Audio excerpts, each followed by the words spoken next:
만약에 누군가 여러분의 여행 경비 절반을 아무 조건 없이 아주 약간의 조건만 달고 대신 내준다면 어떨까요? 보통 그 절반 할인이라고 하면 여행사 패키지의 미끼 상품이거나 아니면 막 신용카드 포인트를 영혼까지 탈탈 털어야 겨우 가능한 일이라고 생각하시잖아요. 네, 맞아요. 사실 내 돈 주고 가기도 바쁜데 누가 반을 내주겠어요? 그러니까요. 근데 그 돈을 다름 아닌 정부가 내준다면 이야기가 완전 달라집니다. 여러분, 오늘 저희 집중 분석 시간에서는요, 지금 전국을 들썩이게 만들고 있는 2026 지역사랑 휴가 지원 반값 여행 혜택에 대해서 다뤄볼 텐데요.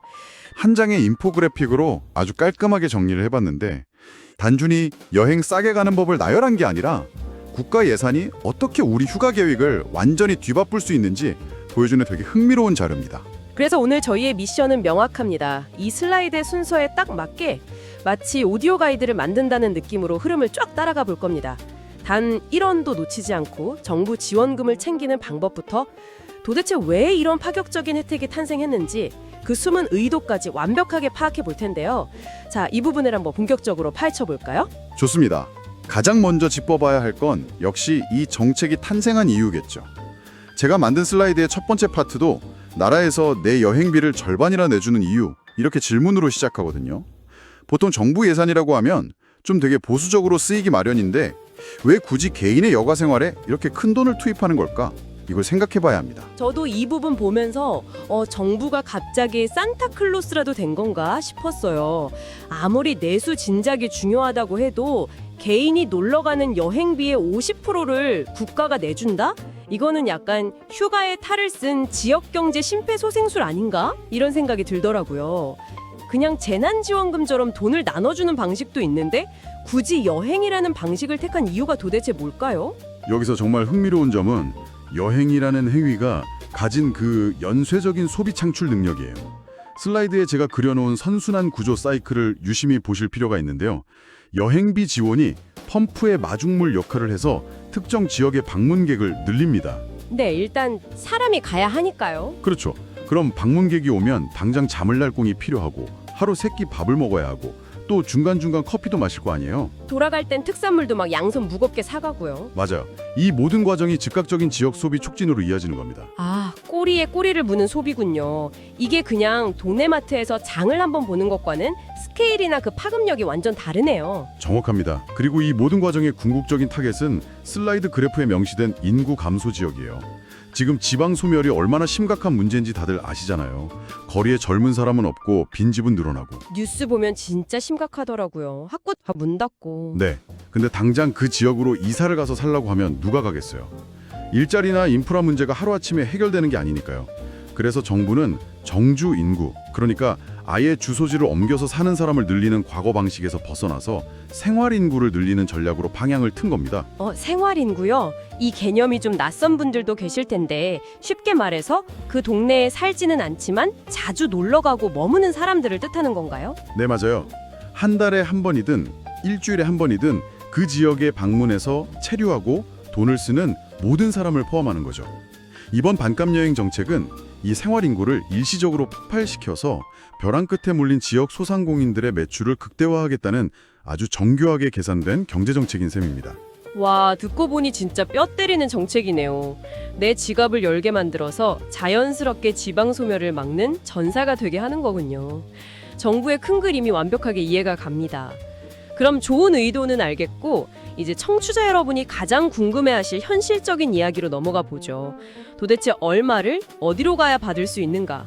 슬라이드에 아주 직관적으로 숫자가 딱 박혀 있어요. 네, 제가 핵심만 딱 짚어드렸죠. 보니까 먼저 나홀로 여행의 경우 20만 원 지출 시 10만 원을 환급해준다고 되어 있습니다. 딱 절반? 50% 환급이죠. 그리고 그 아래를 보시면 팀 또는 가족여행, 그러니까 2인 이상이 갈 경우에는 40만 원 지출 시 20만 원을 환급해준다고 명시되어 있습니다. 잠깐만요. 가만 보니까 이거 혼자 가서 20만 원 쓰고 10만 원 받는 거나 둘이 가서 40만 원 쓰고 20만 원 받는 거나 결국 1인당 최대 환급액은 10만 원으로 고정이네요. 예리하십니다.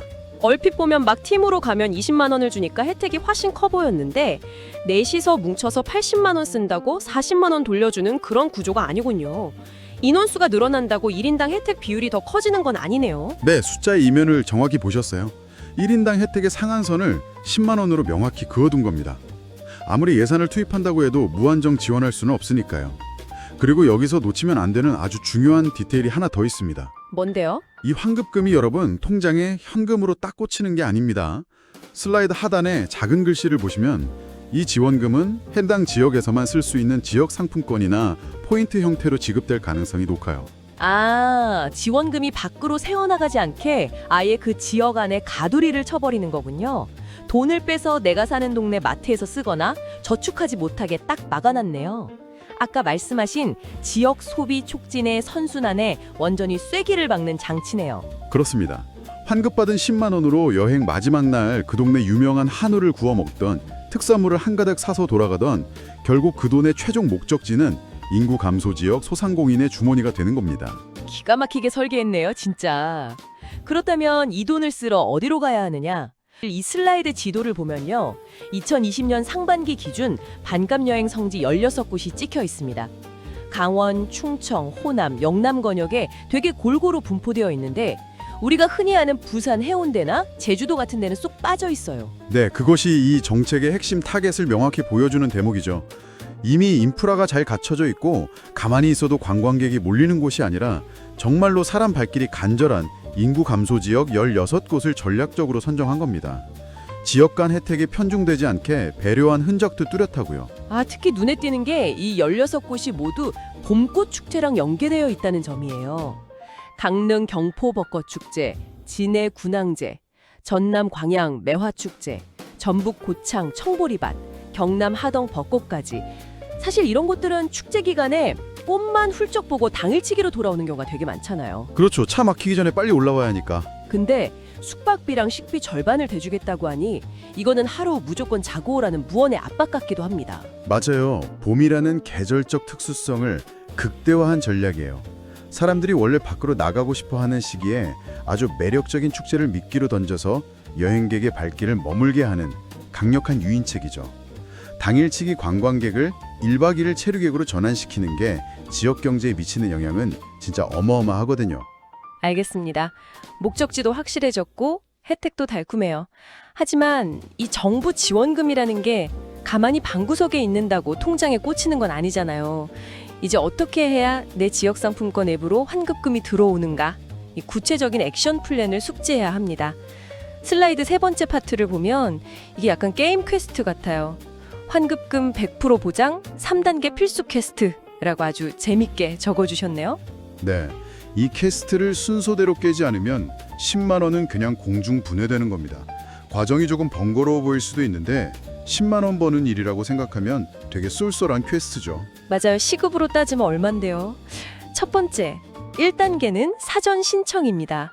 여행 출발 전에 대행기관 전용 플랫폼이나 지자체 누리집에 접속해서 나 이 동네로 여행 갈 거다 라고 미리 선언을 해야 되네요. 이거 안 하고 무작정 막 KTX부터 타면 그냥 죗값 다 내는 호구되는 거군요. 바로 그겁니다. 여행의 시작이 기차역이 아니라 플랫폼 접속이라는 걸 절대 잊으시면 안 돼요. 이어서 2단계는 여행 중 인증인데요. 지정된 관광 명소를 최소 2곳 이상 방문해서 QR코드나 사진으로 방문 흔적을 남겨야 합니다. 그리고 당연히 현지에서 결제한 숙박비, 식당, 카페, 영수증 꼬박꼬박 챙기셔야 되고요. 평소에 막 영수증 버려주세요 하고 습관적으로 말씀하시는 분들 이번 여행에선 절대 안 됩니다. 지갑이 막 퉁퉁해지더라도 무조건 다 챙겨서 모아두셔야 해요. 마지막 3단계는 환급 신청이네요. 여행 끝나고 무사히 집에 오면 그 고이 모셔둔 영수증을 플랫폼에 업로드하는 겁니다. 그럼 영업일 기준 3일에서 7일 이내에 환급이 완료된다고 하네요. 네, 생각보다 빠르죠. 근데요, 제가 이 슬라이드 아래쪽에 그 시뻘건색으로 경고 테이프 둘러놓으신 주의사항 부분에 눈길이 확 가거든요. 아, 네. 환급금 실패 없는 반값 여행 주의사항 파트군요. 어떤 점이 눈에 띄셨어요? 일단 거주지 혜택 불가는 뭐 당연히 이해가 갑니다. 내가 사는 동네에서 밥 먹고 환급받는 건 외부 인구 끌어들이겠다는 정책 목적이 안 맞으니까요. 근데 문제는 사후 신청 불가 조항이에요. 짐 챙기고 막 정신없이 출발하다 보면 아차 하고 깜빡할 수도 있잖아요. 기차 타고 가다가 맞다 신청할 수도 있는 건데 여행을 이미 떠난 후에는 신청 자체를 할 수 없다고 대못을 박아놨어요.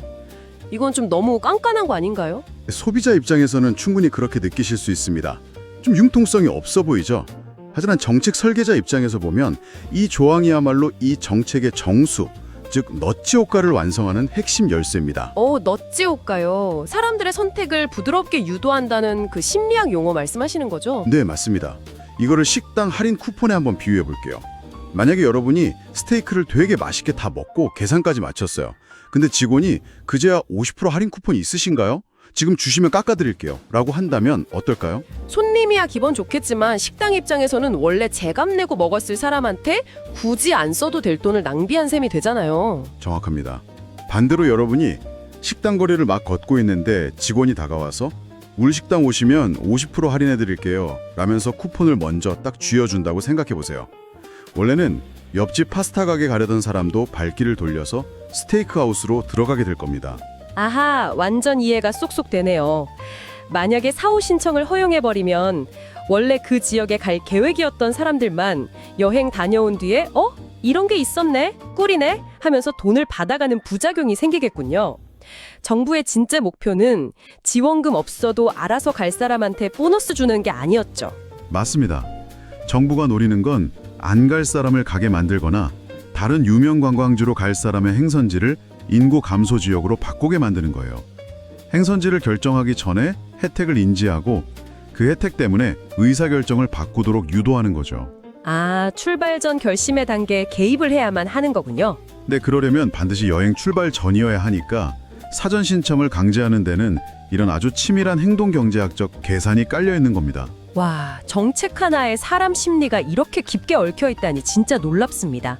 자, 여기까지 들으시고 50% 환급, 영수증 침기기, 사전 신청 필수, 오케이, 완벽하게 이해했어 하시는 분들 아직 만족하기엔 이릅니다.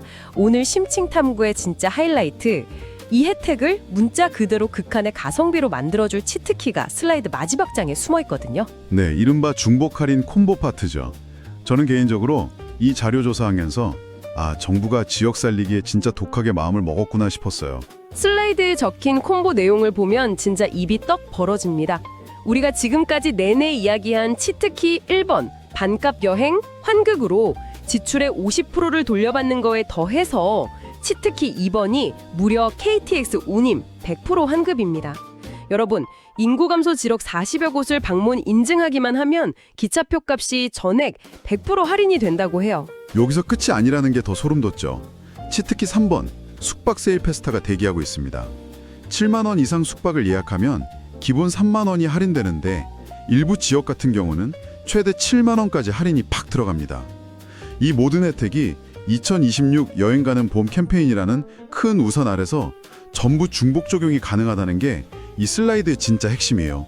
이게 얼마나 엄청난 건지 현실적으로 체감 확 되게 계산을 한번 해볼게요. 만약에 제가 주말에 하동 벚꽃 축제를 보러 KTX를 타고 내려가서 딱 7만 원짜리 숙소를 잡는다고 가정해 보자고요. 보통 하동까지 KTX 왕복 요금이 한 10만 원쯤 하잖아요. 네, 그 정도 하죠. 그거 100% 환급받아서 0원. 7만 원짜리 숙소는 숙박 페스타 최대 할인받아서 0원. 교통비랑 숙박비라는 여행의 가장 큰 두 허들이 아예 사라져버리는 겁니다. 이건 정말 KTX 티켓값 생각하면서 남쪽 지방 여행 주저하던 제 기준에서는 판을 완전히 엎어버리는 조건이네요. 사실상 현지 도착해서 내가 먹고 싶은 맛집, 가보고 싶은 관광지에 쓸 돈만 달랑 들고 가면 끝이잖아요. 바로 그 지점을 정책이 아주 정확히 파고든 겁니다. 사람들이 낯선 지방, 특히 멀리 떨어진 소도시에 가는 걸 꺼리는 가장 큰 이유가 되게 명확하거든요. 거기까지 가는데 시간과 돈이 너무 많이 들고 막상 가서 잘 곳도 마땅치 않은데 생각보다 비싸다. 이런 심리적 장벽 때문이죠. 맞아요. 가는 데만 진 다 빠지고 돈 다 쓰니까요. 그래서 정부는 여행 비용에서 가장 크고 아깝게 느껴지는 그 교통비와 숙박비라는 진입장벽을 완전히 폭파시켜버린 겁니다. 와, 장벽이 무너지면 진짜 그동안 갇혀있던 사람들의 발길이 엄청나게 쏟아져 나오겠네요. 당연하죠. 기차를 공짜로 태워주고 잠도 거의 무료로 재워주는데 사람들의 심리적 저항선이 와르르 무너지지 않겠습니까? 그러면 여행객의 지갑은 오로지 지역의 식당, 예쁜 로컬 카페, 전통시장, 지역 특산물 매장 이런 지역 소상공인들을 향해서만 활짝 열리게 되는 거죠. 국가 예산을 투입해서 여행객을 현지까지 실어 나르고 그들의 소비력을 오롯이 지역 경제에 수혈하는 엄청난 고도의 전략입니다.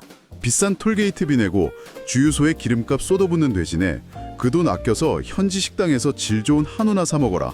약간 이런 거군요. 정말 매력적입니다.